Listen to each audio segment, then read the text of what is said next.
Everyone knows that keeping up a relationship with a billionaire girlfriend isn't a walk in the park. You gotta watch out for her male bestie, charm her parents with some sweet talk, and be as smooth as honey. I thought I had it all figured out and that Sophie was head over heels for me, but then I caught her mom whispering to her, saying, "He's just after our house and land." Sophie and her male best friend Noah have been tight since they were kids, closer than siblings. When Sophie and I first started dating, she introduced me to Noah like that, so I trusted her.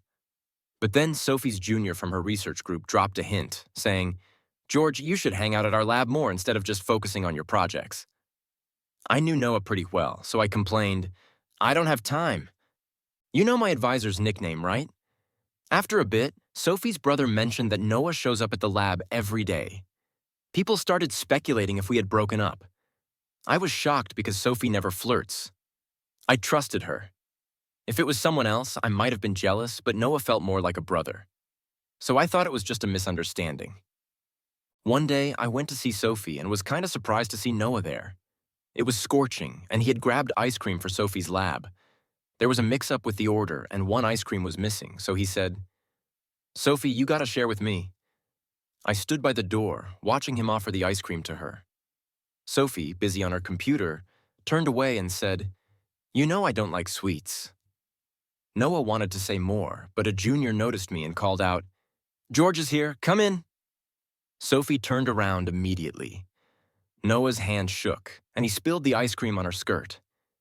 It was pink, probably strawberry flavored. Sophie, being a clean freak, quickly shook her clothes and complained, "You're so clumsy, it's annoying." Noah shot back, "I was just trying to bring ice cream for everyone, and this is what happens." Sophie coldly replied, "You messed up my skirt. Do we really need your ice cream?" In the end, Noah offered to buy Sophie a new outfit. We hopped in a taxi to the mall. Sophie's got a great figure and looks amazing in anything, but Noah praised every outfit she tried on. He insisted she try this and that, which was kind of boring. I wandered around the store, subconsciously checking the price tags. Coming from an average family, this mall was way out of my budget.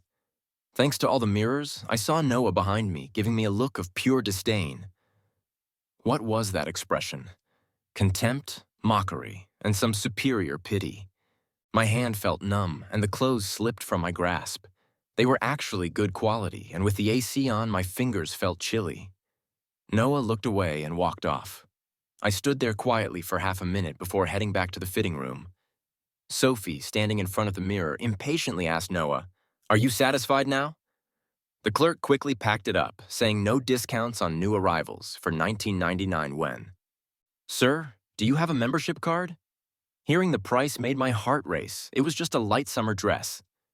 I lightly tapped Sophie's arm with the back of my hand, suggesting she shouldn't let her brother spend so much, especially since the original skirt wasn't that pricey. But Noah had already handed over his credit card, just like that. Then he signaled to Sophie, "As usual, I buy you clothes, you treat me to dinner." They walked side by side through the mall, and a flower shop attendant approached. "Sir, buy your girlfriend a bouquet of roses. We're having a promotion today." Noah smirked, ready to say sure. I stepped forward, stopping him. "Sophie, if you want, I'll buy them for you." Noah pulled his hand away from the roses and sneered. "I just wanted to get my sister some flowers. No need to get all sensitive, right? You don't usually give her flowers, and now you wanna—" That night, I couldn't sleep. I thought long and hard, trying to figure out Noah's mindset. I came up with 3 possible scenarios. First, he was just being nice and wanted to get his sister flowers. Second, he thought I was being cheap and wanted to make up for it. The last was, he had feelings for Sophie and was trying to mess with our relationship, knowing I was from a humble background and sensitive. I often worry about misreading people's intentions. I remember back in middle school, a classmate once said, "I took too many chicken legs. Can't finish them. Want some?" I felt he was looking down on me, offering leftovers. But when I saw his bright smile, I realized I was overthinking. Since then, I've developed a habit of not reacting immediately, but reflecting later to see if my mindset messed with my judgment. This habit has earned me many true friends over the years, so I couldn't sleep. Trying to figure out if it was my problem or Noah's, the first scenario didn't fit because the salesperson said, "Buy your girlfriend flowers." And he didn't deny it. The second scenario was ridiculous. Even if someone defended another, their method wouldn't cross boundaries. His actions were like moving in with Sophie while I was out of the picture. True defense would involve giving advice. So the third scenario seemed likely. Even childhood friends, no matter how close, shouldn't act this way if their intentions are pure. My first meeting with Noah was at a cafe at C University. He had just come back from studying abroad after flunking the college entrance exam.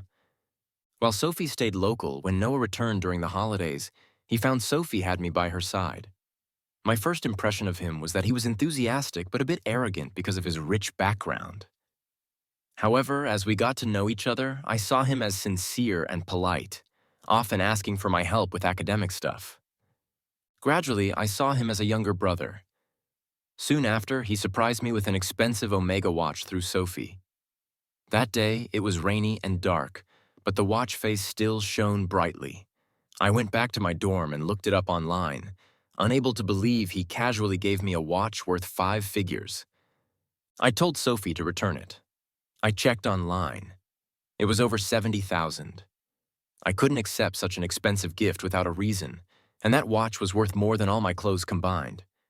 I wouldn't wear it, but Sophie objected, saying he probably bought it at a duty-free shop, not full price, and just keep it because Noah is very proud.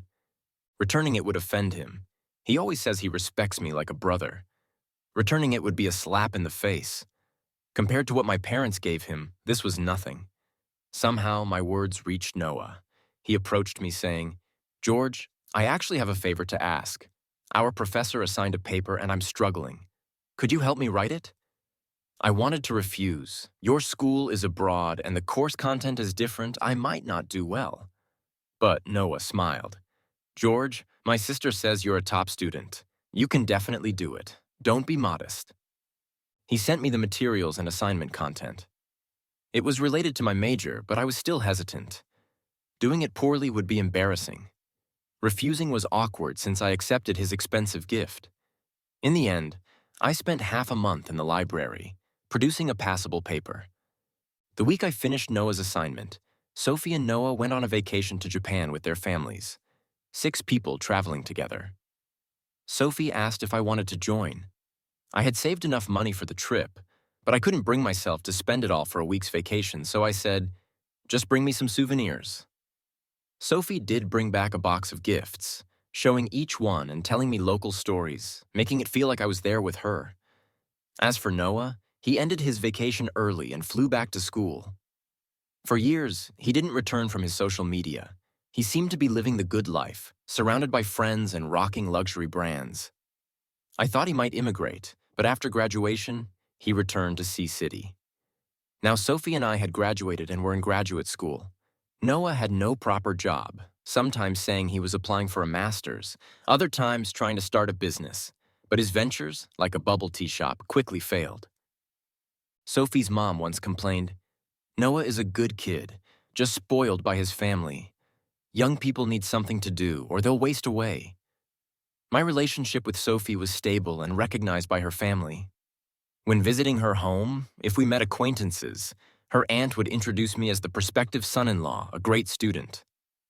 I liked her a lot. Her friends naturally praised my promising future. But some things couldn't be said directly to elders. Noah's family wealth was obvious. Even if he never worked, he could live comfortably, unlike me. Constantly fearing my poor background wouldn't impress Sophie's parents, I worked hard on my studies, research, and impressing my professors, all to make my resume shine. Because apart from my resume, I had nothing. I said, "Noah has good prospects. Any path he chooses will be smooth." Spending time thinking about his direction isn't being idle. It's honing his skills. This was a lie. What I truly thought was Noah should find something proper to do. Otherwise, he'd keep visiting Sophie in the lab, dragging her to parties, dinners, movies. This wasn't a good sign. The reason I didn't confront Sophie about Noah immediately was mainly because while Noah's behavior was obviously problematic, Sophie's attitude towards him wasn't. I've known all her friends over the years we've been dating. She treated Noah just like she treated them. If she met them without makeup, she met him without makeup. No pretense. If she scolded them, she scolded him just as quietly. Sophie and I didn't have the habit of reporting to each other when we met friends. But when I asked about Noah, she would always tell me honestly. I once hinted, "Why does Noah keep seeking you out? Doesn't he have other friends?" She seemed completely unaware he was studying abroad for several years. His old friends had drifted apart. If Sophie was innocent, I insisted she set boundaries with her headstrong personality. She definitely thought I was too controlling. By nature, I prefer indirect methods when facing issues. Subtle hints instead of direct confrontation, leveraging others instead of taking action myself, and passive overactive measures whenever possible. So, I devised a strategy. We had a classmate from undergrad, Lucas, whose cousin wanted to apply for a master's program at the university. He asked for help on his social media. Honestly, I had always been somewhat resistant to Lucas because of his personality. While I was more reserved, he was very flamboyant and loved being the center of attention. As a result, I rarely reached out to him. But this time, I not only helped Lucas's cousin revise her resume and prepare her materials, but I also personally took her to visit the professor. Although it was early to do these things, it's always good to be prepared in advance. Lucas's cousin Anna was a pretty girl, but she always had a somewhat gloomy look in her eyes when she wasn't smiling. Anna's undergraduate background wasn't very strong, although she had won some awards related to her major during her studies. Her fundamental skills were solid, but the professor's attitude towards her was noticeably cold. Both Lucas and Anna were somewhat disheartened. I reassured them, "At this stage, it's just about making a good impression on the professor. Ultimately, it's the exam results that matter. Don't worry, I'll contact some people from the previous year and get some study materials for her." Since I helped out, Lucas felt obliged to return the favor. So he treated me to dinner, and when he was about to invite Sophie, I stopped him. "Sophie is busy lately. Let's not disturb her.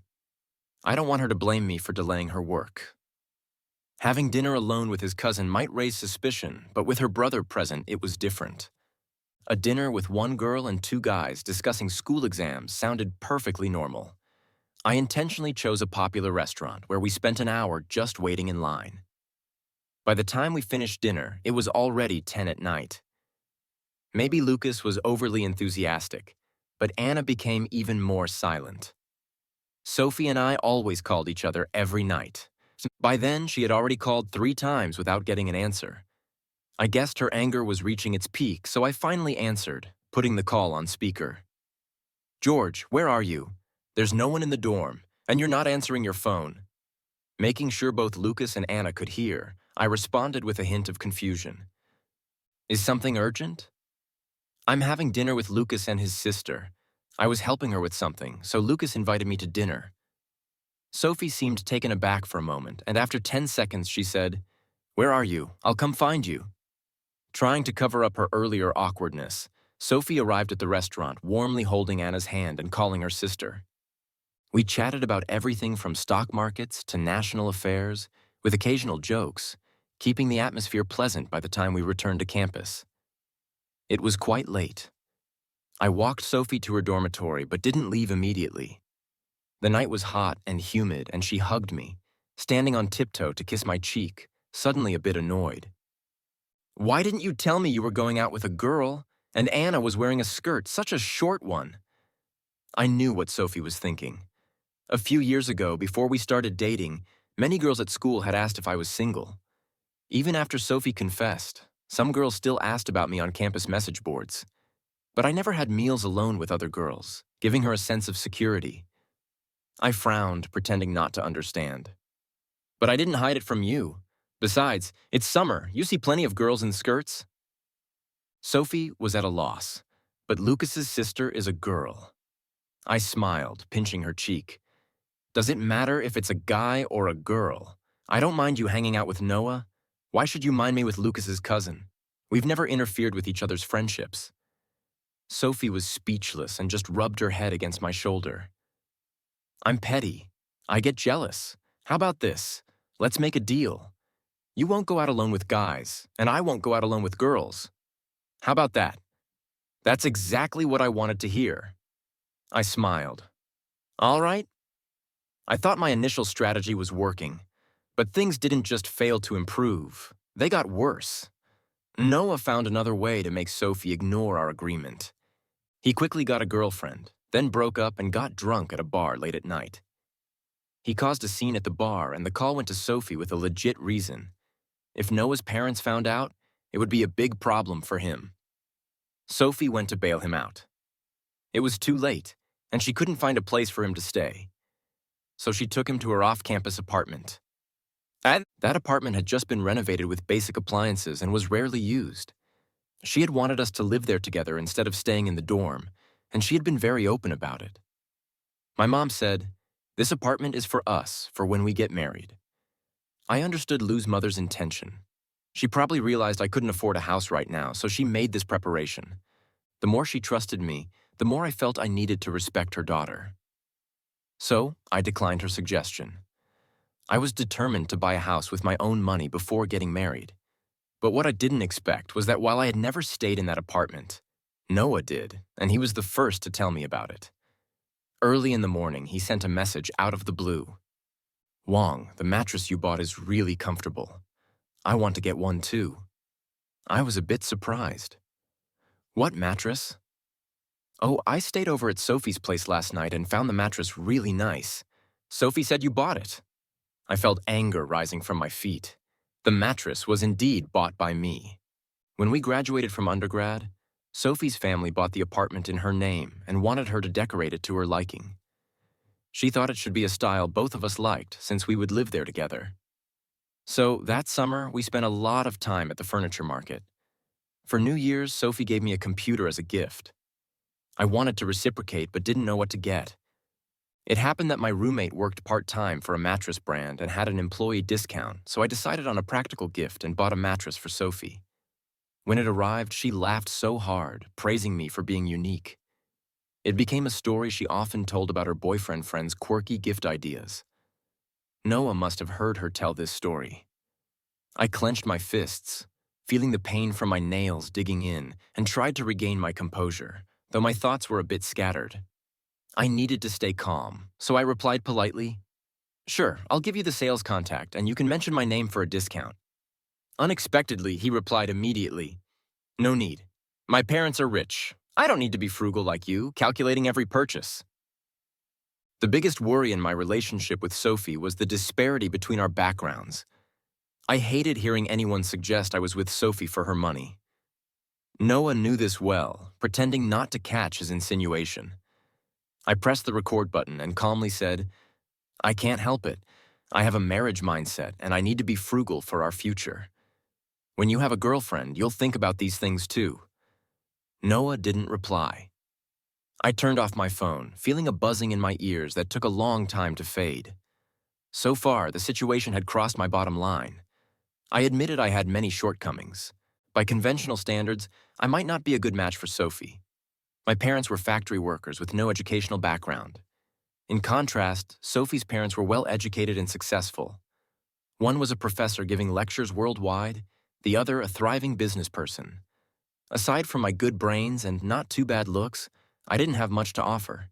Noah's disdain for me was understandable, but giving up my relationship with Sophie because of his provocations would be foolish. Before Noah returned to China, Sophie and I had been dating for over 4 years, always very happy, almost like a model couple on campus. I loved Sophie. Her wealthy upbringing made her confident and cheerful, qualities that complemented my own. Old friends often said, "George, you've changed since going to university." Actually, I had become more like Sophie, and I knew Sophie loved me wholeheartedly. According to her, she liked me from the moment she saw me give a speech as the top freshman. Later, when we studied late into the night, she would doze off while I stayed awake, keep drinking coffee. To stay alert and determined to be in the top 3, Sophie would sigh, "George, you're so hard on yourself, but I like it." Raised with frugality, I mended socks to wear them longer. Sophie was my chosen girlfriend, and I wouldn't give her up because of Noah's provocations. Since subtle hints didn't work this time, I decided to be direct. I found Sophie and asked frankly, "Did you let Noah stay at our place for a night?" No, your place? He told you I asked him not to mention it, afraid I might misunderstand. She quickly explained, "It was too late to call you. I went back to the door after settling him. You can ask my roommates, and there are surveillance cameras at the dorm entrance. I remember all my promises to you." It seemed she knew to keep a distance from Noah. But if she knew, why couldn't she follow through? Now wasn't the time to assign blame. I pretended to be surprised. "What are you thinking? Why would I suspect anything between you and Noah? You've called him your brother for 20 years. Can't you comfort him when he's heartbroken?" Sophie seemed even more confused.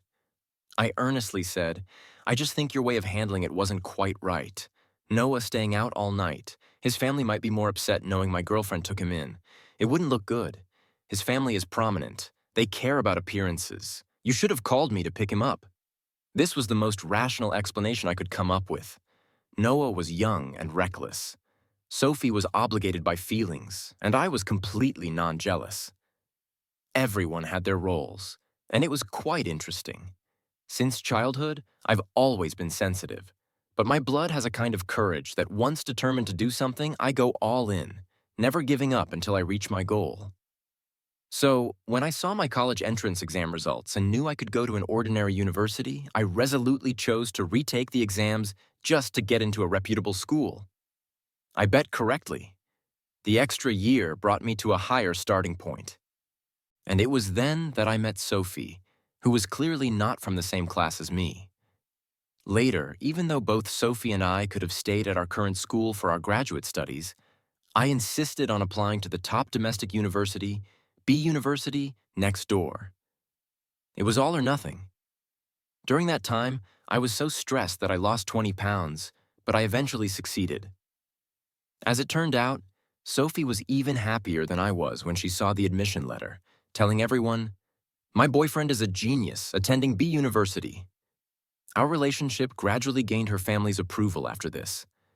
Since I decided to repair the cracks in our relationship, I couldn't give up easily. I thought the situation would be resolved. Sophie broke my defenses with just one sentence. "I've told Uncle Yi that Noah and I take care of each other, so they're very reassured." My smile froze on my face. So, the Yi family knew Anne allowed this. I was too naive. The trust of childhood sweethearts built up over decades was as solid as a fortress, impossible to crumble easily. I quickly adjusted to a sudden realization expression. "Why didn't you say so earlier? I was worrying for nothing." Sophie really thought the matter was over, and she snuggled up to me. "Honey, you're the best, always thinking about me. I really couldn't refuse you.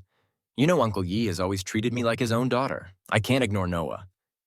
I let Sophie act cute, but I felt only irritation. I shouldn't let emotions affect my thinking. There are always more solutions than problems. If Noah's parents don't mind him staying at Sophie's house, Sophie's parents will surely have something to say, right? After all, a beautiful daughter going to a bar in the middle of the night to pick up a guy and bring him home must be worrying. If nothing else, they should consider Sophie's reputation and my opinion. I found an opportunity to mention to Sophie's mother, "Did you know Noah recently broke up?" "Auntie," she was curious. "Oh, what happened?" I deliberately mentioned the sleepover. "Noah drank and slept over at Sophie's place for a night. He didn't even tell his family. I'm really worried about his mental state after the breakup." Sophie's mother paused while peeling grapes. For a moment, I thought she would say something fair, but soon she started a long speech. "They've always been like this, covering for each other since childhood. When one does something bad, the other protects them." She went on for 10 minutes about their childhood stories. My attempt fell through again, and my heart cooled bit by bit. Lou's mother also didn't think it was a big deal. In her eyes, Sophie and Noah, even in their 20s, were still kids. Their bond, built over years of growing up together, was stronger than my few years as a prospective son-in-law. If I suggested Sophie and Noah avoid each other, she might think I was meddling. I really started to get tired of this matter. Such a childhood friend, impossible to shake off, provoke, or scold, wouldn't even appreciate reason. What to do? I decided to take a third approach, the story of If the mountain won't come to me, I'll go to the mountain, which can also mean moving the mountain so that no one can come over. Since I couldn't stop Noah from finding Sophie, I would make Sophie stay away from Noah. We both planned to pursue a research path, so if we applied for a PhD abroad, we could naturally separate Noah from us and consider our career development. Having overseas experience would be beneficial. Before Noah inserted himself into our lives, I had discussed this possibility with Sophie. She wasn't very keen on leaving her familiar environment, but said if she went with me, she could accept it. The biggest obstacle was her family. Being a pampered daughter, her parents would probably be reluctant to let her go abroad. So, I had two plans for going abroad. The best outcome would be Sophie willingly going with me, and her family not opposing it. This would completely cut off Noah's influence on us. The worst outcome would be Sophie willing to go, but unable to because her parents disagreed. But this wasn't unsolvable either. I could stay and let Sophie feel guilty, causing her to distance herself from her family, including Noah.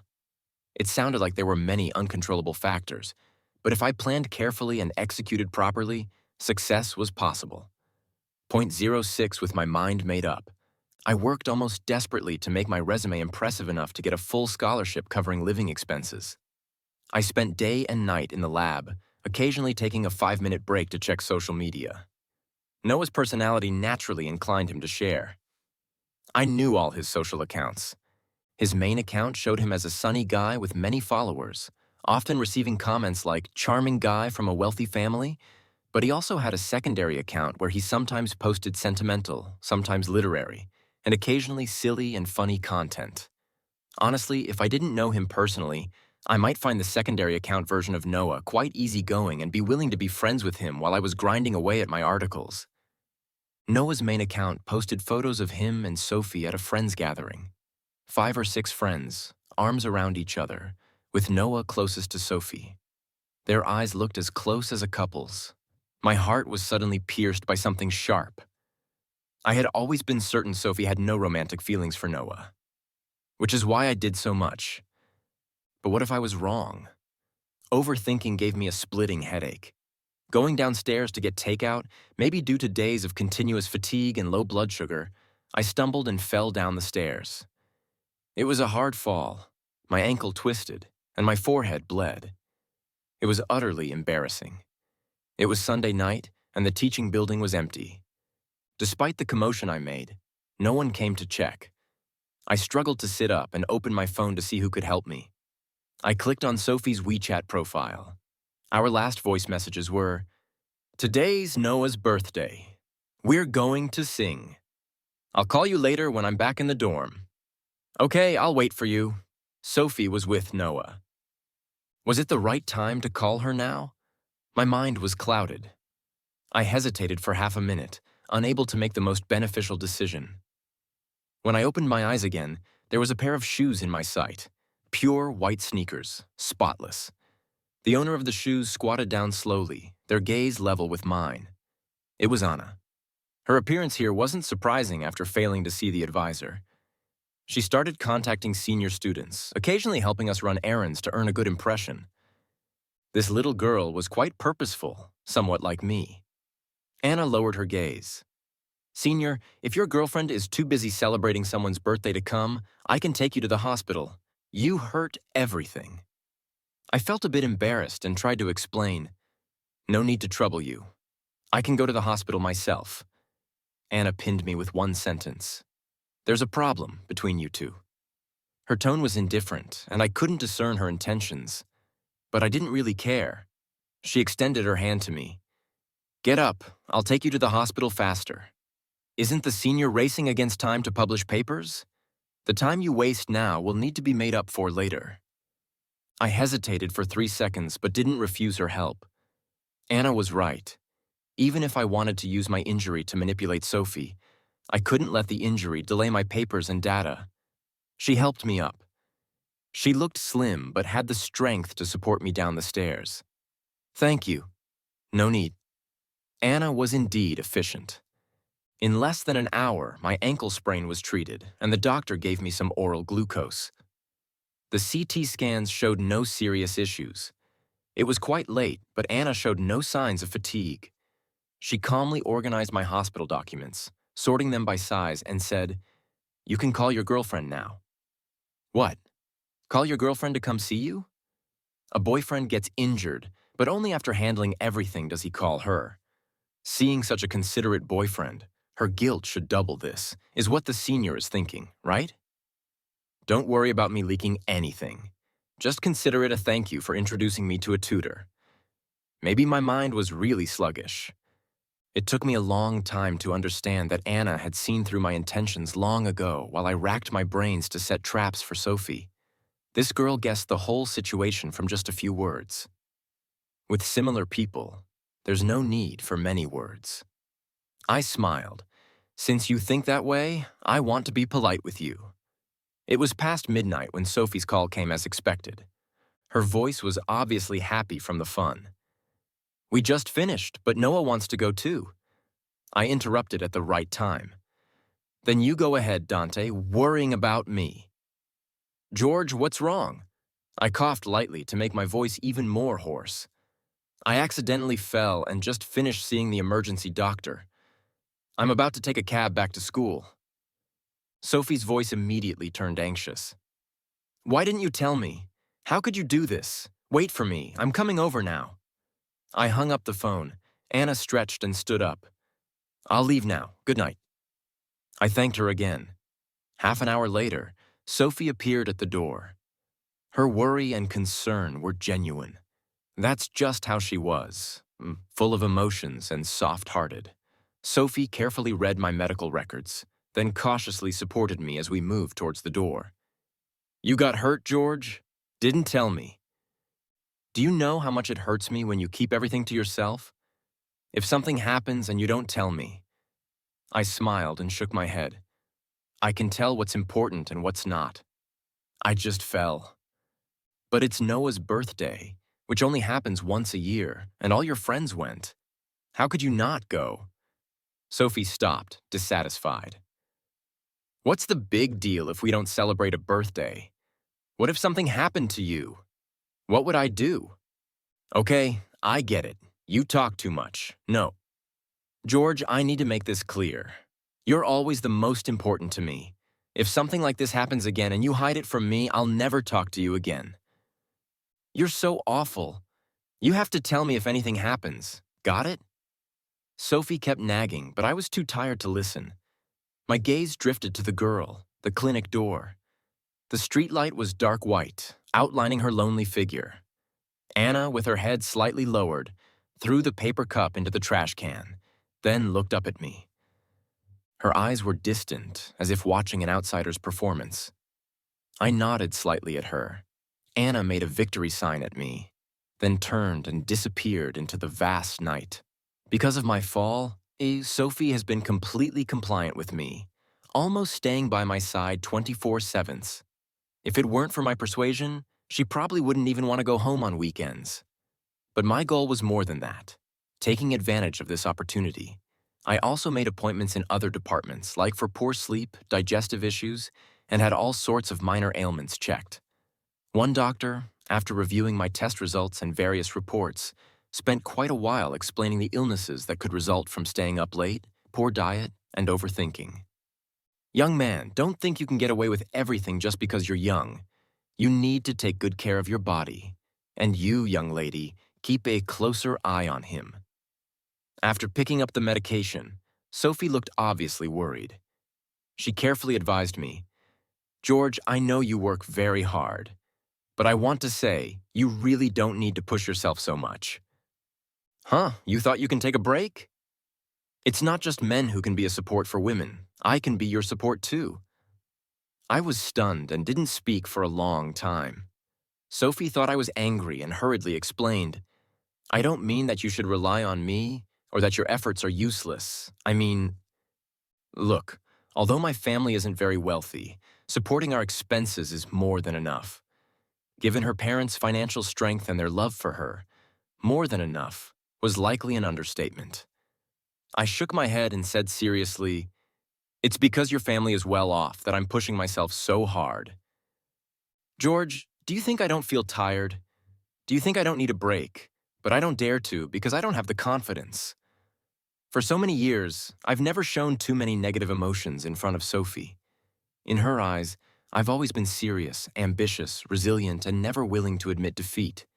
But this time, I honestly told her that I felt miserable many times over the years. Even though I'm a man, many social etiquettes and manners I've learned from Sophie. Her well-off background has always made her poised and graceful, while I, in contrast, often felt clumsy like a kid. Sometimes I would silently recite these so-called social niceties in my mind, repeatedly memorizing them and making them my own. The first time we went on a trip, it cost over $5,000. I insisted on not splitting the bill. On the way back, my phone broke, adding an extra expense. I ate instant noodles for 2 weeks, waiting for my part-time salary to be paid. It wasn't until I got into the university for graduate school that I mustered the courage to visit Sophie's parents. Like a fox borrowing the tiger's might, I used the school's name to feel confident enough to meet them. But getting into B University didn't mean everything would go smoothly from then on. A wealthy classmate was good at spending money to build relationships. I was tight on money and couldn't afford to treat people, so I took a different approach, solving problems for junior students diligently and patiently to achieve the same effect. Even when studying abroad for a PhD, I couldn't, like Noah, afford millions in tuition. I had to rely on scholarships. I even considered lower-ranked schools for the sake of scholarship amounts. That's how sensitive and insecure I am. No matter how carefree I appear on the outside, I'm always anxious inside. The source of my anxiety is the fear that, as someone from a small town, I don't deserve Sophie, who grew up in a privileged family. For someone who is usually strong to show vulnerability is particularly shocking. The result of baring my soul to her was just as I expected. Sophie's eyes turned red. "George, don't be like this. You're already excellent. I've never thought you don't deserve me. I never cared about your background. I love you very much, and I promise I will only love you more and more. Don't overthink." Okay, I believed that she was telling the truth. Sophie has a sincere and straightforward side to her character. If she trusts someone, she will wholeheartedly open up to them without any defenses. I laughed through my tears and playfully tapped her nose with my finger. "Silly girl, you're already so good to me. How do you plan to love me more? Are you going to make other couples jealous to death?" Sophie didn't respond. There was a determined and urgent look in her eyes. I could vaguely guess what she was thinking, and this was the result of my careful guidance. We've been dating for 5 years. Moving to the next stage seemed like a natural progression. Actually, if it weren't for Noah's interference, I wouldn't have gone to such lengths to maintain our relationship. But giving her a little push at the right time wasn't a bad thing. In the following days, I constantly made a show, playing on my phone and chatting with friends mysteriously. Occasionally, when Sophie picked up my phone, she pretended not to see the message notifications. "Your romantic setup has been shipped." We both pretended not to know anything. The weather had cooled down, and on one autumn day, it was my 24th birthday. My plan was set for this day. I pretended to invite Sophie to a restaurant just to celebrate my birthday. But even if she had some inkling, she was still moved to tears when she saw the restaurant decorations. I had invited a dozen of our mutual friends as witnesses. Under everyone's gaze, I knelt on one knee, opened a small velvet box in my hand, and asked, "Sophie, will you marry me?" Her makeup became increasingly adept, and my demeanor became more gentlemanly. The happiness captured in these photos, even when viewed years later, would still be moving. I thought I was someone who could control my emotions, but when I heard her say yes, my eyes turned red. This moment was captured by our friends and posted on their social media platforms. Everyone was laughing and offering congratulations. The laughter felt like endless waves, making me dizzy. But in the next moment, Sophie's phone rang. She glanced at it, and her expression suddenly became serious. She gestured to me and went to a quiet spot to take the call. I quietly approached and overheard Sophie's mother's anxious voice. "Hurry, Noah is in trouble and at the hospital." Sophie sounded a bit helpless. "Mom, I'm in the middle of something important." What nonsense are you talking about? You're secretly getting engaged to George without telling us, and we haven't even scolded you for being unladylike. But Noah rushed out to celebrate with you, got hit by a car, and now you need to come see him. Mom, can I come later? I'm with George. We've been friends with the Yi family for decades. Remember how Uncle Yi treated you when you were little? You're being unreasonable, dragging this out and making me so anxious. Sophie sighed. All right, I'll go right away. She hung up the phone but seemed to be struggling with herself and didn't come back to ask me immediately. Seeing Sophie's conflicted expression, I clasped my hands together. The ring on my ring finger was pressing painfully. Noah. Again. Noah. Why does he keep appearing in my life? Is it really just a coincidence that he got injured at this critical moment suddenly? I felt that all my efforts were meaningless. Sophie was always like this, so soft-hearted that calling her a white lotus would be an insult to the flower. She felt heartache when I got injured, so naturally she would worry about Noah. Even at my proposal event, she couldn't resist her mother's orders and planned to leave me to see Noah and handle our friends alone. Though she felt conflicted because of me, ultimately I would become the price of her conflict. Why should I bear the cost of her conflict? The friends present were not just her friends but also mine. Should they also share in my embarrassment? I slipped into the bathroom to calm myself down. It felt like an axe had split me into two. One part was furious, madly wanting to rush out, slap Sophie's face, and cut all ties with her forever. The other part was calm and rational, carefully weighing how to act in this situation to avoid being laughed at by everyone. No matter what I did, it felt wrong and humiliating. I didn't want to keep fighting with Noah. I could certainly continue to influence Sophie, but what would be the result? Even if I won against Noah, so what? That would only mean gaining the respect that other couples naturally deserve. Perhaps it's time to let go completely, but now was not the time to break up. After years of dating, Sophie and I shared too many overlapping circles. Even if it was a bad ending, I needed to design a conclusion where no one could fault me. 5 minutes later, I walked out with a calm expression and asked Sophie, "Something happened?" When she explained that Noah got injured while hurrying to celebrate with us, I didn't question why he had to come personally instead of sending a text, nor did I criticize how careless he was. Nor did I doubt, "You're not a doctor. Why'd you even bother showing up there?" Instead, I calmly suggested you hit up Noah. "I'll sort things out here. Your fam and the Yi crew are tight, so you should swing by. But with so many buddies around, we gotta keep up appearances too, so go on. I'll handle them. I can juggle my own event." If Sophie had flipped her decision then, I might have thought twice, but she seemed oblivious to my feelings and just felt relieved. "All right, George. I'm glad I can count on you. I'll be back as soon as possible." She really bailed. I watched her leave, feeling like I was saying goodbye to the past 5 years of my life. This proposal, even with the hostess suddenly ghosting, didn't turn awkward. I used all my social skills to make sure everyone was good, snapping pics myself and getting others to photograph me. The more I felt the hurt inside, the wider my smile got. By the end of lunch, I hadn't eaten much, but I wasn't hungry at all. After seeing all the guests off, I decided to head to the hospital. After all, Noah was hurt, and I needed to check on him.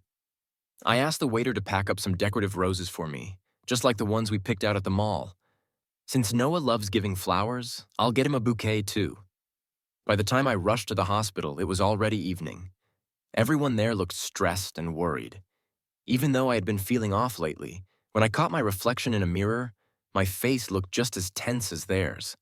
I found Noah's room without any hassle, just like I thought. His injuries weren't bad. At least it seemed like he only scraped his knee. But since he was in a VIP hospital room, there had to be a reason. I didn't question it and just placed the bouquet by his bed. He was lying there with his eyes shut, looking like he was asleep. I greeted his parents, who were sitting by his side. They had the same vibe as the Liu family parents, an inherent condescension masked by kindness. Maybe it was just my imagination, but their faces looked kinda awkward. Uncle Noah hesitated to speak, while Aunt Noah sighed deeply and patted my shoulder. "You must be George, right? This time, it's our Noah's fault. I'll scold him. He's been spoiled by us." It's our failure as parents, Uncle Noah whispered softly, gently patting Aunt Arm. What are you talking about? The kid's in the hospital. Can't you wait until he's better to say anything? Aunt Noah shot him a glare. You just keep indulging him, sooner or later. She didn't finish her sentence, considering me. I'd known for a while that Noah was the beloved son of older parents and had been overly spoiled. Today's meeting just confirmed it. But if it was only because Noah messed up our proposal, it didn't seem worth all the drama. Their talk had hidden meanings I needed to figure out. I turned and left the room, trying to find Sophie. Luckily, it didn't take long. I saw her shadow in the stairwell on the top floor. Next to her, holding her arm, was her mom. She was seriously advising her. George is a good guy. Mom has never said he wasn't. But getting engaged is a big deal. You agreed without discussing it with the family. Do you think you're all grown up and don't need your parents anymore? Sophie, feeling wronged, replied, I've been with George for 5 years. Shouldn't we get married?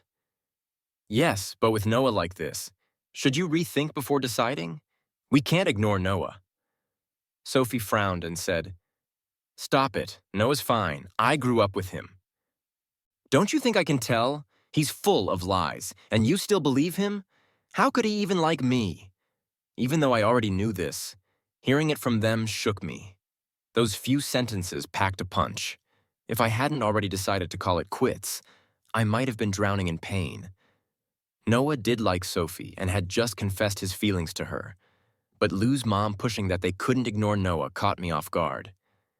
I'd suspected multiple times that all Lou's mom did was cover for each other, thinking Noah staying at Sophie's place was no biggie.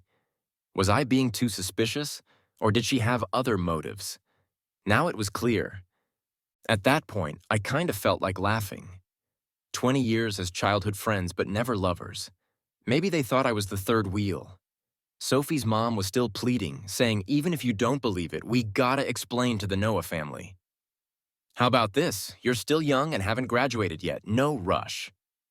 Don't get the marriage certificate now. Wait until Noah gets better. Sophie looked fed up with her mom's persistence and turned, slamming her bag against the stainless steel railing in frustration. The loud bang echoed in the empty stairwell. Her mom was startled, stopped talking, covered her face, and started sobbing. I didn't want to watch this drama any longer. I don't remember how I left the hospital and got back to school. My phone was almost dead. Today, my WeChat was flooded with messages, everyone congratulating me on finding my soulmate. How ironic. At noon, I was still hoping for a happy ending with Sophie, but by evening, I found out Noah actually liked her, and Lou's mom was urging her to rethink. Am I feeling down or pitying myself? Not really, it's just that I finally got everything, and that's it. My parents didn't finish high school and only worked in factories. Factory jobs were tough and low-paying. Our relatives were either old or sick, always borrowing money. It wasn't until I went to college that things got a bit better. That's why I was cautious. After dating Sophie for 3 years, I never dared to accept her invite to visit her home. I was scared of being asked, "What do your parents do for a living?" George, Sophie had told me countless times, "My parents aren't like that. They only care if you're a good person." I was tempted but held back until I got into the university's grad program before visiting that day. They were super warm and praised me nonstop. I naively thought my suspicious mind was just misjudging them. Turns out, I was too naive. Sophie's parents never approved of me. They just didn't want to upset their daughter, so they didn't oppose it. Dating was cool, but marriage was off the table. The more I thought about it, the colder I felt. I desperately needed something to warm me up, like alcohol, but couldn't drink too much because Sophie might want to talk, and I needed to stay rational. I held back and bought 3 cans of beer, sitting quietly in the playground stands, drinking in silence. By 11:30 p.m., Sophie still hadn't hit me up, not even a WeChat message, so I lazily typed out a message while holding a beer can. I went to the hospital to see Noah tonight, but didn't see you. I'm heading back to the dorm to rest. Let me know when you're settled. Love you.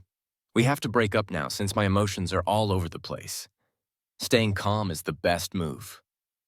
Once I'm clear-headed, I'll make a plan. The breakup had to come from me, but the reason couldn't be because of me. Alcohol numbed my nerves, and for once, I slept in. When I woke up, I felt pretty good. I went to find Sophie and check on Noah. When I asked if anything happened at the hospital, Sophie's eyes looked kinda off. Nothing. Noah was just careless crossing the road. He'll be out in a few days. Sophie wasn't good at lying. Her current calm was forced. There could be many reasons she was hiding the truth from me. Maybe she didn't want me to worry, or she was scared I'd be mad at Noah. Either way, not being honest meant she was struggling inside. I said nonchalantly, "Oh, that's good, I'm relieved. But about our marriage certificate." Sophie's body tensed up, but I quickly added, "I thought about it again and decided it's better to wait until after graduation. Marriage is a big deal, and our parents should meet again to discuss. Plus, there's a lot going on right now. I don't want to mess things up." Sophie didn't say anything. She just threw herself into my arms and hugged me tight. "George, I won't let you down. You gotta trust me, Helm. Trust her. I've trusted her many times before." I'd given her so many chances, but she never saw them. Understandably, though, Sophie didn't grow up lacking security like I did. When she got opportunities, she didn't cling to them like an octopus. Sophie was born with a silver spoon, had countless chances in life. Losing one wasn't a big deal because another would come along. This time, my last bit of patience was gone. I once thought Sophie was my forever partner. She was sincere, passionate, and kind-hearted. We shared academic goals and laughed at the same obscure movie parts. But I overlooked that she was also a dutiful, obedient kid. If her mom asked her to do something, she wouldn't say no. Noah's accident worries me. We're both only kids. If something happens, our families would be so stressed. Why don't we stay at the university for our PhDs instead of going abroad? Sophie reluctantly agreed. She wasn't too keen on being miles away from home, so this was best for her. Sophie withdrew her applications, but I didn't. Instead, I applied to a few more schools. Like I said, I'm a gambler. I bet without love, my luck would shift to my studies. With some heaven's favor, I'd get solid data and publish satisfying papers. Lastly, I bet since Sophie didn't dare reveal Noah's confession, I'd play along and catch her off guard. I acted like nothing happened and increased my visits to the Liu family. After all, I was the legitimate boyfriend. I visited often, bringing gifts and fruits. Even the gatekeepers and cleaners knew I was the Liu family's future son-in-law. Adding them on WeChat and helping with minor stuff like phone screen issues was just polite, no hidden agenda. Once, a cleaner in the community praised me to Sophie's mom, saying I was a handsome guy and she was lucky. "Oh, you're not married yet? When's the wedding?" I couldn't see Sophie's mom's face, but I guess she felt more frustrated than lucky. What made her even more uncomfortable was my suggestion to visit the Noah family next door. Noah got hurt celebrating with me, so I should see him. Naturally, Noah was reluctant to see me. Aunt Noah received me, and we chatted about school stuff. Plenty to talk about. I surprisingly found out they were half into academia and even classmates of my mentor. So, I had an idea. Eagerly, I showed her the WeChat convos between my mentor and me. "Auntie Yi, this is the girl my mentor asked me to introduce to Noah. Don't you think they'd be a great match? If you agree, I can set them up." The girl's resume and photos were legit, and my mentor had indeed asked me to help her find a partner.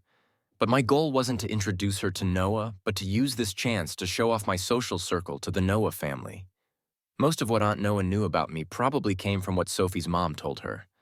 So I feared the Noah family still saw me as a small-town student who only knew how to study and came from a poor family. Calmly, I pulled out more photos from my phone and acted like it was casual convo. "Look, this is me with Professor Zhang and another student at an academic conference. Professor Liu published an article, and some data was done by me. Oh, I heard he once worked at your institution. Do you know him?" Finally, I showed a pic of me, Sophie, and other professors and students from B University. It was taken when I won an award at a competition, and my friends helped me take it. In the sunlight, everyone was smiling. Sophie and I stood in the center. We're lucky to have great mentors who are friends. Both want to be witnesses at our wedding, which was kind of funny. The more I talked, the more serious Aunt Noah looked. She probably didn't expect so many people to back our love. Seeing her expression, I knew Noah couldn't stir up trouble anymore. My relationship with Sophie was indeed ending, making a friendly breakup impossible, especially with Noah involved. I couldn't let him get what he wanted. I admitted I was still gambling. I bet that even if Aunt Noah tried to manipulate her son to steal a girlfriend from a poor, unsupported student, she'd have to rethink if that student was a prized pupil of her colleagues or peers. The Noah family definitely liked Sophie. Arranging a marriage between these childhood friends would save them tons of hassle. But compared to the overly indulgent Uncle Noah, Aunt Noah still had some sense. Sophie and I had been dating for 5 years, and our proposal was already public through our social circles. A respectable family wouldn't let their child interfere in such a relationship. From what I gathered, Aunt Noah was naturally conservative, always proud, and had worked within the system for half her life. She cared more about her reputation than anyone else. As the saying goes, the barefooted aren't scared of those with shoes. Compared to Noah, I was the barefooted one. Unless Noah and Sophie got married, the Noah family wouldn't dare take that risk. I won the bet. 2 days later, when I talked to Sophie about Noah again, she said, "He went abroad. He'll go first and then slowly choose a school. And he went with him."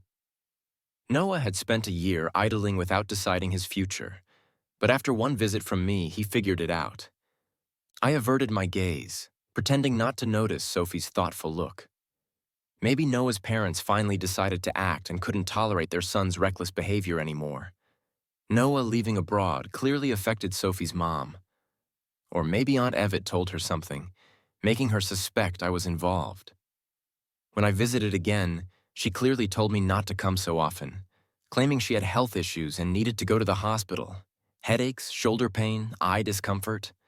If hospitals in City C couldn't find the problem, she'd go to big cities like Beijing, Shanghai, or Guangzhou.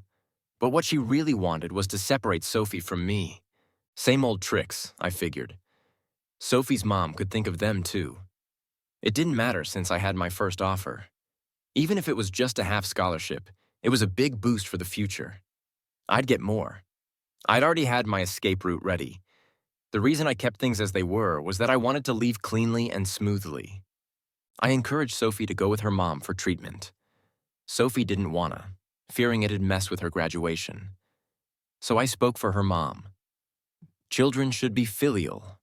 Sophie shuttled between the hospital and school. Finally, her mom got tired of the hassle and went back to City C to rest. I noticed Sophie had lost weight, so I offered to make her some nourishing soups. There was no way to cook in the dorm, so I went to the house Sophie's mom had set up for our wedding. Sophie had given me the key to Peony Garden, but I rarely used it. The house prices there were high, and I feared her mom would think I was after their money. But now, there was no reason to avoid it. I wanted them to see my true intentions. I frequently entered and left Peony Garden, cooking and bringing food to Sophie. Of course, I also shared the food with my mentor and classmates. Some of Sophie's parents' friends lived in the same complex. Occasionally, they'd see me with a food container, stop to chat, and call me a considerate guy. These words reached Sophie's parents' ears. Some even asked out of curiosity when their daughter would marry so they could give a wedding gift. I knew the time was near. On Sophie's 24th birthday, I asked everyone in the lab to celebrate together at Peony Garden. I took photos of the decorated living room, the cake I made, and the ingredients for the hot pot and posted them on my social media with the caption, "Reserved for the rest of my life." I rarely showed my love publicly before. I always believed true happiness didn't need to be displayed. But this time, I made an exception. Sophie's mom had my WeChat and would see it. I guessed she'd find a way to interfere, and she did. While we were eating and drinking until 9:30 p.m., Auntie arrived. Sophie's classmates greeted her, but with an adult present, they didn't stay long and left quickly. I said, "Auntie, you're not feeling well. You should go home and rest early. I'll clean up the living room and kitchen." But she smiled, gently pushing me out. A boy shouldn't always be in the kitchen. Go back to school with your classmates. I knew Auntie came to make sure I didn't stay overnight at that house. Noah could stay, but I couldn't. How amusing. I pretended not to get her drift and left with the classmates. Halfway, I realized I forgot my phone and asked them to walk me back. I had set a little trick with the door, leaving it slightly open. Through it, I could hear fragments of Sophie's mom's angry voice. They're not even married yet, and he's already inviting friends over. Imagine after marriage. What did I tell you? Mom has never been wrong about people. That beau, George, is cunning. Coming from a poor province, people there are full of tricks. He's only after our house and money. You gotta open your eyes and not be fooled by him anymore. My heart finally settled. The result was better than I expected. I had waited 2 months, pushing repeatedly, acting like a caring fiancé, until Sophie's mom finally took action. Her outburst was the perfect chance to announce our breakup. I stood there like a statue. The 2 classmates who came back with me exchanged worried glances and tried to pull me. "Senior, it seems like Auntie is in a bad mood. Why don't we go back?" One was secretly competing with Sophie for a scholarship. The other loved gossip. Knowing all the campus rumors, I trusted they'd spill what they saw and heard tonight. I gave them a helpless smile, then gently knocked on the door and walked in calmly. The mother and daughter, in their argument, were startled to see me. "Sorry to interrupt, I forgot my phone." I grabbed it from the sofa, then turned to Sophie. She looked embarrassed, unable to meet my eyes. I smiled at her. Both helpless and affectionate, the engagement ring I was holding fell to the floor, rolling to her feet. And also, let's break up. I used to see others cry their hearts out after a breakup, feeling like the sky was falling and their insides were ripped apart. I always thought they were just being dramatic. Only after going through a breakup myself did I realize it was true drama. I wasn't nearly as heartbroken as I imagined. Maybe because my heart had been broken too many times, I became numb to the pain, as expected. To the 2 classmates who witnessed the whole breakup, my proposal to Sophie had been quite public, and the reason for our breakup was so intense that many people sent me WeChat messages to comfort me. I didn't reply to any of them. Since I decided to be the kind person who blesses their ex after a breakup, I didn't say much. Sophie's mom wasn't wrong. I was indeed calculating and scheming. Unfortunately, at the start, I had given my heart unreservedly to the one I loved. It was she who shattered it with her own hands a few days ago, and I was done with feeling heartbroken. I stopped moping around in the dorm and occasionally went out to do experiments. Sophie stood at the dorm entrance, looking pitiful. She had, of course, sent me countless messages and made numerous calls. Over and over, she said things like, "My mom is my mom. I am me. I truly love you, George, and please give me another chance." Unable to handle the harassment, I started looking for company. My roommates were even more agitated than I was. Sometimes, when Sophie pestered me too much, they'd loudly scold her. "We've seen how George treats people. How is he not good enough for you to be insulted by your family? Don't talk to us, you scheming ones." At those times, Sophie had no defense against her mom's insults. And honestly, before this, I was a perfect boyfriend, of course. There were even more painful moments. Lucas also knew about my breakup with Sophie, so he set up a meal with several undergrad classmates, both guys and girls, including a female classmate who'd been chasing me for years. Sophie stood at the bottom of the dorm building, watching me leave with the group. She seemed like she wanted to join us, but didn't, having already lost the right to stand by my side. During the meal, I kindly told these friends I was planning to go abroad for further studies and to heal my emotional wounds. Lucas, who hates injustice, immediately cursed it. Sophie is really something. Just because her family has some money, they treat people like thieves. George, rest assured, we won't invite her to any future reunions. Although I didn't find Lucas very reliable, I still smiled and said, "She's also in a tough spot. Don't make it hard for her." Lucas clicked his tongue. "Even now, you're still defending her. Let's be real. Sophie's just pretending to be innocent. If she had any backbone, you two wouldn't be in this mess. Always playing the victim. It's disgusting to see." I fiddled with the food on my plate. Actually, I bore some responsibility for the situation between Sophie and me.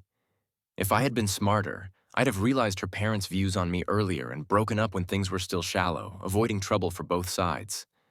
If I had been dumber, I might not have seen through her family's guard and would have happily married Sophie, muddling through life cluelessly.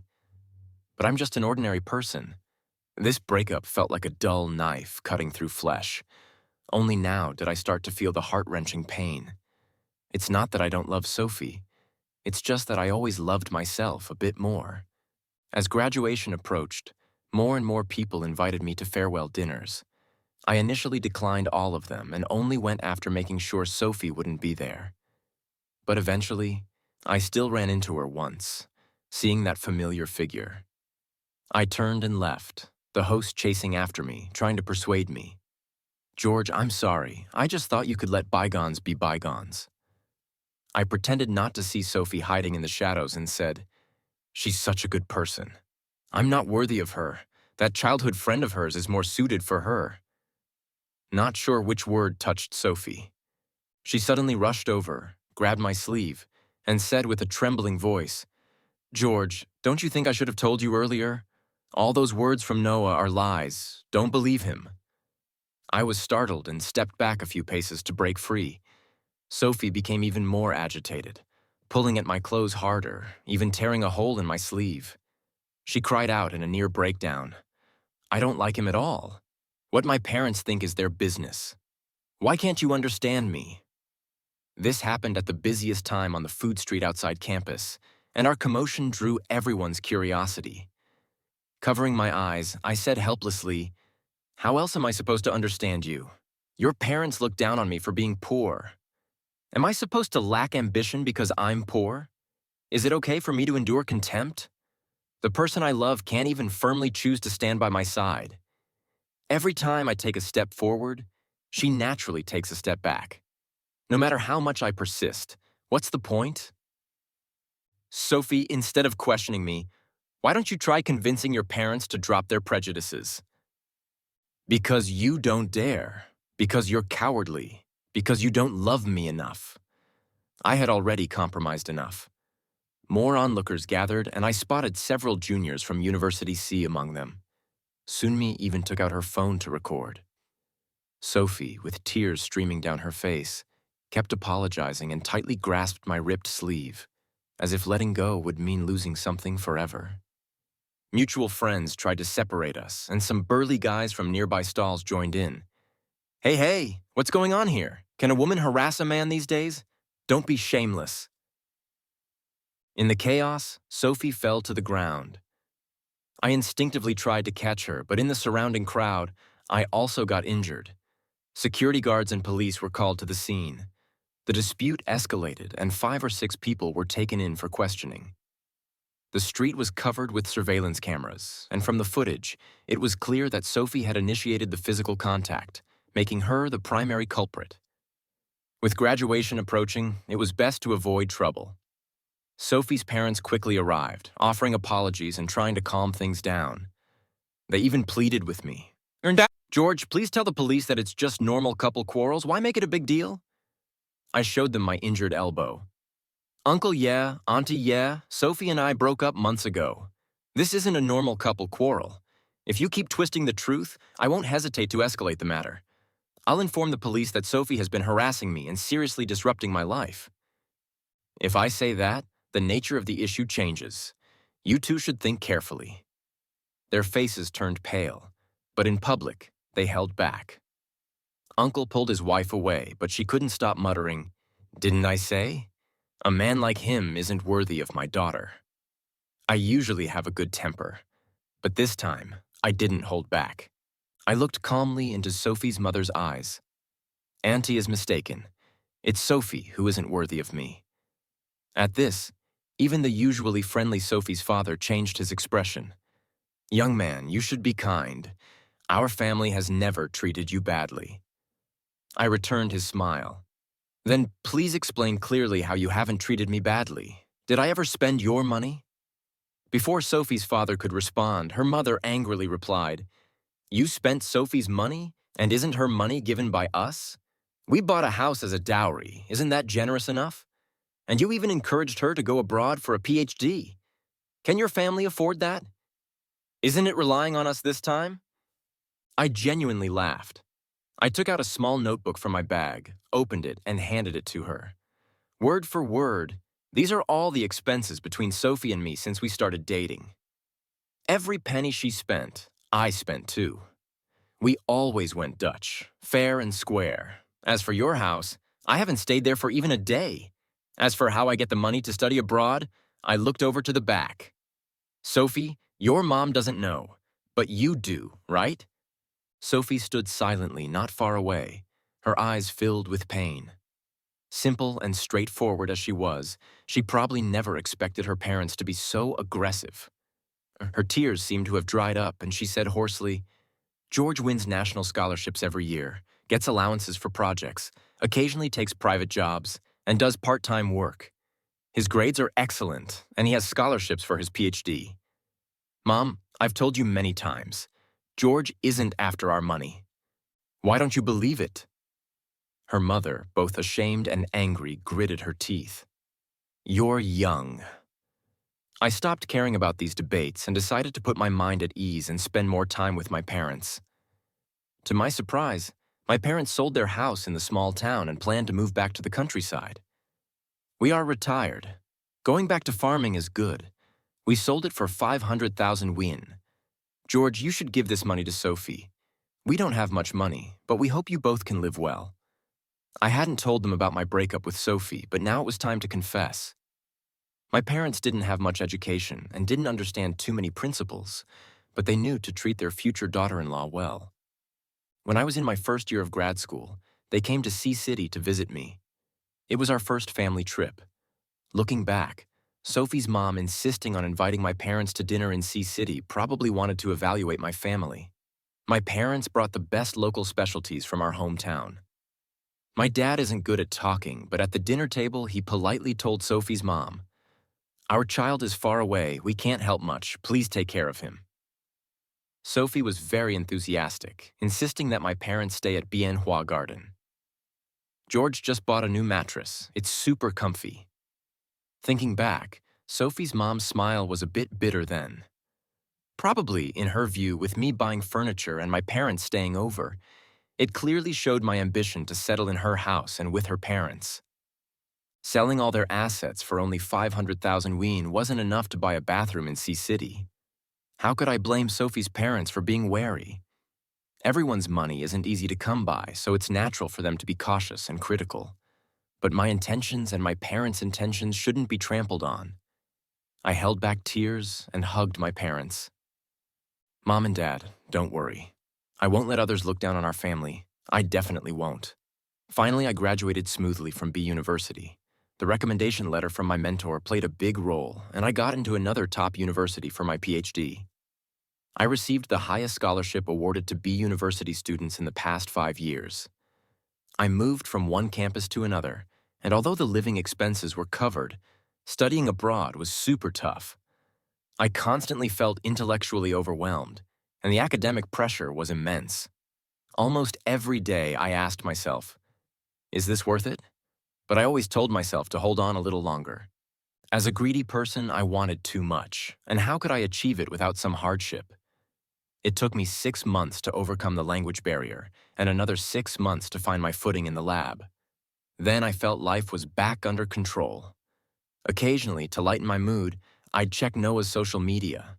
Noah studied the most superficial major in business. He argued with his mom too much, causing her to return to the country in anger and stop talking to him. His credit card was cut off by his family, and he had to apologize to his parents to get his living expenses again. He was in his 3rd year of master's studies, but still hadn't completed his credits. However, his business as a purchasing agent later flourished. He returned to the country, preparing to get married. The bride wasn't Sophie. I asked Anna to help me with a wedding gift for Noah. How much should I give? She asked. 72,500. Anna didn't get into grad school and went into event planning instead. She was good at understanding people and was doing well in her job. We'd occasionally chat. She was surprised. Why this number? That's the price of the watch Noah gave me. When I went abroad for my studies, I didn't have much luggage. Besides essential clothes, I only tucked that watch with me. Whenever I felt the future was bleak and unbearable, I'd take it out and look at it for a moment. It commemorated my sincere love that perished because of materialism. It also reminded me that a kid without an umbrella needs to run harder to avoid getting soaked. But I'm not someone who likes to owe others, so I need to return the money to Noah, as if I had bought it from him. After attending the wedding, Anna came back and complained. The bride is an internet celebrity. His parents didn't seem happy, with dark faces all night, reportedly because of a premarital pregnancy. I laughed. All right, I asked you to deliver the gift money. You don't need to gather so much gossip. I thought that was the end of it, but unexpectedly, I got a call from Noah Notlan afterward. In the end, our circles are small, and he could easily get in touch with me through someone. He politely thanked me for the wedding gift.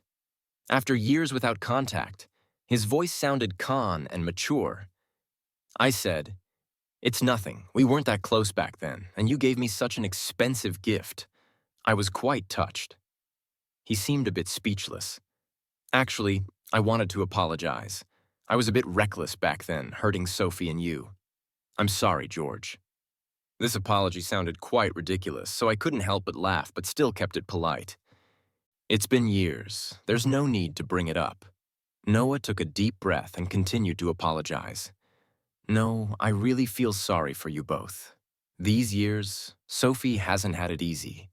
After finishing school, she couldn't pass the exams for civil service or teaching positions and ended up working in her mom's company. She's been going on blind dates arranged by her family, but none lasted long. She's been waiting for you. I heard you recently got a faculty position at the university, which is impressive, and you haven't been in a relationship. So, if possible, could you consider her again? Listening to his rambling, I didn't respond. Sophie remembering me wasn't a surprise. We were each other's first love, met at the most passionate time of our lives, and spent 5 beautiful years together. Although we didn't make it to the end, it was enough to leave a deep imprint on each other. However, she might not necessarily be waiting for me. It could be that the boyfriends her parents chose weren't to her liking. I lazily asked Noah, "Consider her again. In what capacity are you asking me? As her childhood friend? Or someone who once had a crush on her?" Noah defended himself. "I never liked Sophie, if that's what you're concerned about. I didn't do it on purpose," he continued. "And he asked me to find a way to break you two up. Auntie always said you and Sophie weren't suitable, and if I could make you feel inferior, you'd leave her. Years ago, Auntie looked down on me, so why does she approve of me now?" Noah hesitated. "She still cares about Sophie. Instead of seeing her searching endlessly, wanting to settle for me, I couldn't help but laugh. Sorry, I'm not interested. I'm doing well now and don't want to revisit past disappointments." Noah sighed. "Won't you reconsider?" "All right then," I said. I always knew it was Sophie's mom who was truly dissatisfied with me. Noah just followed her wishes. This call was likely also influenced by Sophie's mom. But I always had a question. As Noah was about to hang up, I asked, "Noah, even if the Liu family treats you like a son, why did you willingly follow their instructions to break up Sophie and me? Sophie really cared about you and treated you like a brother. Why did you do that to her?" Noah took a short breath and opened his mouth with difficulty. "Because I was jealous of you. I was confused, jealous of me." It was truly unexpected. Noah was a rich kid. Why would he be jealous of me? "Do you remember you helped me with an assignment once? I got a perfect score for that assignment, and the teacher praised me, saying I was the most talented Chinese student he had ever seen. In the following 3 years, I did try hard, but no matter how much I stayed up or studied, I always got the same comment. What a pity. Noah, you're a smart student. You can write an essay so perfectly, but why don't you work hard and prepare well for the exams?" I had no way to explain. That's when I realized, George, I was very jealous of you. I was jealous that you could easily reach heights I could never attain. So I wanted to destroy something you had to bring you down a notch. I succeeded. You and Sophie didn't end up together, but I didn't feel any joy. It's hard to describe my feelings. Shocked, helpless, but mostly relieved. I had considered many possibilities for why Noah acted the way he did. Maybe he secretly liked Sophie, looked down on my humble background, or found my personality unlikable. But I never thought it was because he believed he wasn't as smart as me. So I too had something worth his envy. That sensitive, fragile, doubtful, and insecure small-town student was also envied by someone. It's indeed ironic, but also suddenly liberating. After hanging up the phone, I took out the watch from the drawer. I'd kept this watch for years, carrying it around but never wearing it in public. The diamond sparkled brightly, and the intricate design was exquisite. Noah had good taste. It was indeed beautiful. I admired it quietly for another minute, then put it back in the box, pushed it into the drawer, and locked it. No matter how luxurious or expensive, it was just a cold ornament. Apart from its beauty, it had no use, so it didn't suit me. Now, I'm the youngest Chinese professor at this prestigious overseas university. Wearing a watch while taking students to the lab would be super inconvenient.